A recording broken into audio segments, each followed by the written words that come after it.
Hi students, today we are going to see poem appreciation questions from poem 1, The Castle by Edwin Moyer.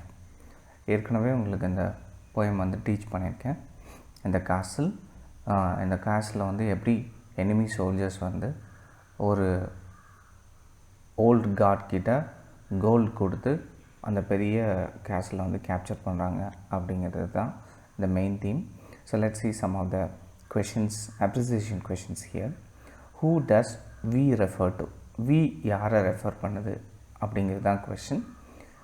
We refer to soldiers. Okay, then who does I refer to? First question தான் I refers to the soldier. சோல்ஜர்னு சொல்லலாம், the narratorனு சொல்லலாம். narrator வந்து ஒரு soldier தான். Okay, and how did the soldiers spend the summer days? Summer டேஸை அந்த கேசலில் உள்ள சோல்ஜர்ஸ் வந்து எப்படி ஸ்பெண்ட் பண்ணுறாங்க? The soldiers spend the summer days at ease or in a relaxed manner. Okay, இதுதான் ஆன்சர். அதுக்கப்புறம் what could they watch from the turret wall? Turret வால்லேருந்து எதை வாட்ச் பண்ணுறாங்க? They watch from the turret wall. Okay, the மோவர்ஸை தான் watch பண்ணுறாங்க. இந்த கிராஸ்லாம் cut பண்ணிகிட்ருப்பாங்கல்ல, so அந்த மோவர்ஸை தான் வாட்ச் பண்ணிகிட்ருப்பாங்க. And how safe was the castle வந்து எந்தளவுக்கு சேஃபாக இருந்துச்சு? கேசல் வந்து it was very strong. The castle's gates were strong and walls were thick. இது எழுதுனா போதும். அதுக்கப்புறம் what was the firm belief of the soldiers வந்து என்ன நம்பினாங்க? Okay, no man could capture the castle. யாரும் இந்த கேசலில் வந்து கேப்சர் பண்ண முடியாது. ஏன்னா அந்தளவுக்கு கேப்சர் அந்த கேசல் வந்து ரொம்ப strong.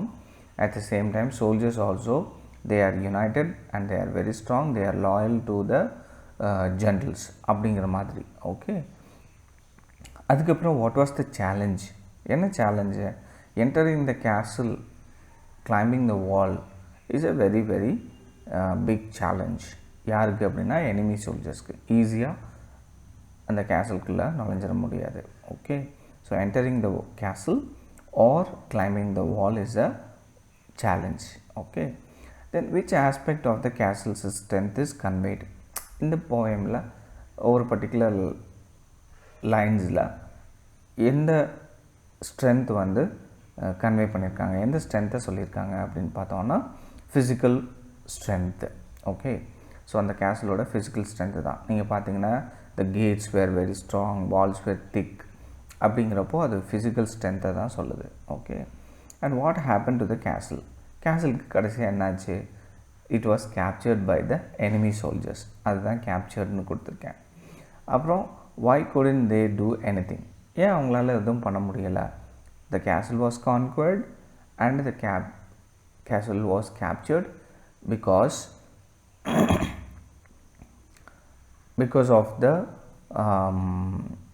bribery that the enemy soldier gave it to the old guard. Okay, in the wicket gateல உள்ள old guard கிட்ட bribe பண்ணுறாங்க, கோல்ட் கொடுக்குறாங்க. ஸோ அதனால் the castle was captured. So the soldiers-ஆல் ஒன்றும் செய்ய முடியல. அதுதான்.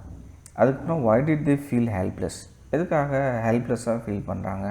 because the traitor among themselves.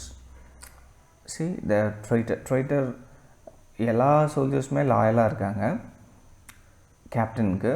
But ஒரே ஒரு சோல்ஜர், இந்த விக்கெட் கேட்டில் உள்ளவர், அவர் மட்டும் என்ன செய்கிறாருன்னா he gets gold from the enemy soldiers and he led the enemy soldiers through the wicket gate.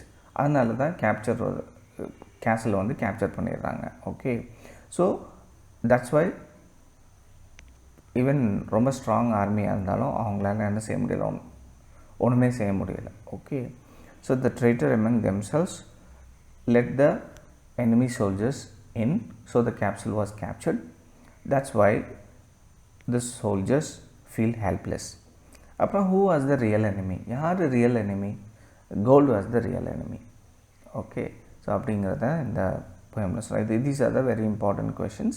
இதை நீங்கள் படிச்சுருங்க. அதுக்கப்புறம் உங்களுக்கு டெஸ்ட்டு லிங்க் அனுப்புவேன். அந்த டெஸ்ட் லிங்க்கில் வந்து நீங்கள் ஆன்சர் பண்ணுங்கள். Thank you very much.